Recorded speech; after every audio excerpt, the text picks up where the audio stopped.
Python life YouTube channel. So మనం compiler అంటే ఏంటో చూసాం, అలాగే ఇంటర్ప్రిటర్ అంటే ఏంటో చూసాం. సో వాటి మధ్య డిఫరెన్సెస్ గురించి తెలుసుకోబోతున్నాం ఈ వీడియోలో. కంపైలర్కి మరియు ఇంటర్ప్రిటర్కి మధ్య డిఫరెన్సెస్ ఏంటో చూద్దాం.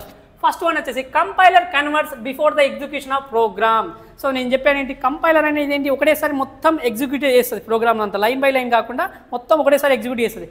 అదే ఇంటర్ప్రిటర్ అనుకో, interpreter converts while the program is running. మనం ప్రోగ్రామ్ రన్ చేసేటప్పుడే లైన్ బై లైన్ అనేది ఎగ్జిక్యూట్ అవుతుంది.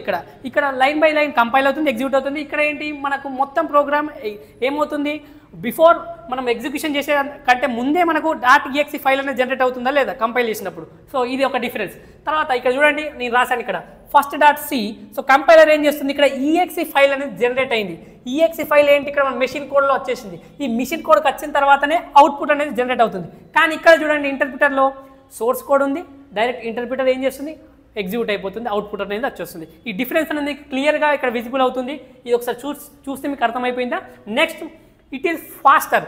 ఎందుకు ఫాస్టర్ అంటే చెప్తాను. It is slower. ఇంటర్ప్రిటర్ ఎందుకు స్లోవర్ అని చెప్పానంటే, ఇక్కడ నీకు లైన్ బై లైన్ అనేది ఎగ్జిక్యూట్ అవుతుంది కాబట్టి టైం అనేది ఎక్కువ తీసుకుంటుంది. సో టైం ఎక్కువ తీసుకుంటుంది కాబట్టి ఇక్కడ నేను స్లోవర్ అని చెప్పాను.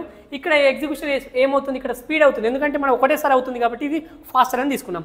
Next, at last we get errors. ఇక్కడ మనం ఒకటేసారి మొత్తం అంత అయిన తర్వాత ఎర్రర్స్ అనేది మనకి ఇక్కడ ఎర్రర్స్ అనేది వస్తాయి. ఇక్కడ ఏమవుతుంది, మనం ఎప్పటికప్పుడు లైన్ బై లైన్ అనేది ఎగ్జిక్యూట్ అవుతుంది. ఇక్కడ ఇంటర్ప్రిటర్లో లైన్ బై లైన్ అనేది ఎగ్జిక్యూట్ అవుతుంది. లైన్ బై లైన్ ఎగ్జిక్యూట్ అయినప్పుడు ఏమవుతుంది, మనకు ఏదో లైన్ దగ్గర ఎర్రర్ వచ్చిందంటే అక్కడ మనకి ఎర్రర్ కనిపిస్తుంది. కానీ ఇక్కడ ఏమవుతుంది, మనం మొత్తం ఒకటేసారి కంపైల్ చేస్తున్నాం కాబట్టి లాస్ట్కి మనకి ఎర్రర్స్ అనేవి కనిపిస్తున్నాయి. తర్వాత అందుకే మనకు డీబగ్గింగ్ అనేది ఎక్కడ ఈజీ అవుతుంది చెప్పండి. మనకు మొత్తం కంపైల్ అయిన తర్వాత ఎర్రర్స్ ఎక్కడ మొత్తం అన్ని ఏ లైన్లో ఎత్తుకోవాలో కష్టమవుతుంది ఇక్కడ కంపైలర్లో. కానీ అక్కడ మనకు లైన్ బై లైన్ చేసేటప్పుడు అన్నీ ఈ లైన్ దగ్గర ఎర్రర్ ఉందని చూపించేస్తుంది, అక్కడనే ఎగ్జిక్యూట్ కాదు ఎర్రర్ అని చూపిస్తుంది ఇక్కడ ఇంటర్ప్రిటర్లో. సో మనకి ఇక్కడ డీబగ్గింగ్ అనేది టఫ్ అవుతుంది దేంట్లో, కంపైలర్లో. ఎందుకంటే మొత్తం చేసిన తర్వాత నువ్వు కంపైల్ చేస్తావు, ప్రోగ్రామ్ మొత్తాన్ని కంపైల్ చేసిన తర్వాత ఎర్రర్ అని చెప్తుంది. ఆ ఎర్రర్ నువ్వు ఎక్కడుందో ఎత్తుక్కోవాలి కంపైలర్లో.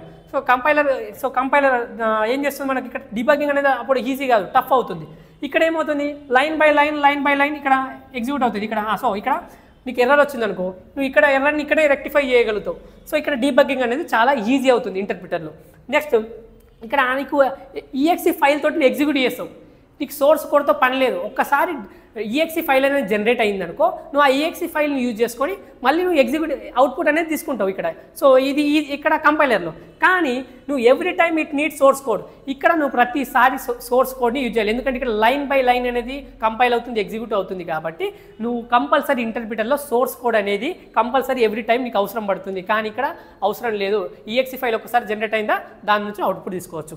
సో ఇది ఒక డిఫరెన్స్. తర్వాత ఇక్కడ మోర్ మెమొరీ రిక్వైర్డ్. ఎందుకు మోర్ మెమొరీ రిక్వైర్డ్ మరి? సో మోర్ మెమొరీ ఎందుకు రిక్వైర్డ్ అంటే, ఇక్కడ మనకి exe ఫైల్ అనేది జనరేట్ అవుతుంది. సో ఇక్కడ మెమొరీ అనేది కొద్దిగా ఎక్కువనే అవసరం పడుతుంది. ఇక్కడ నీకు ఏదో మధ్యలో ఇంటర్మీడియట్గా ఏది జనరేట్ అవ్వట్లేదు.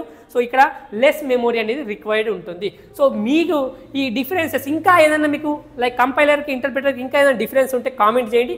అలాగే ఈ వీడియో కనుక నచ్చినట్టయితే వెంటనే లైక్ చేయండి. అలాగే ఈ వీడియోని మీ ఫ్రెండ్స్కి షేర్ చేయండి. అలాగే మన పైథాన్ లైఫ్ యూట్యూబ్ ఛానల్ని సబ్స్క్రైబ్ చేసుకోండి.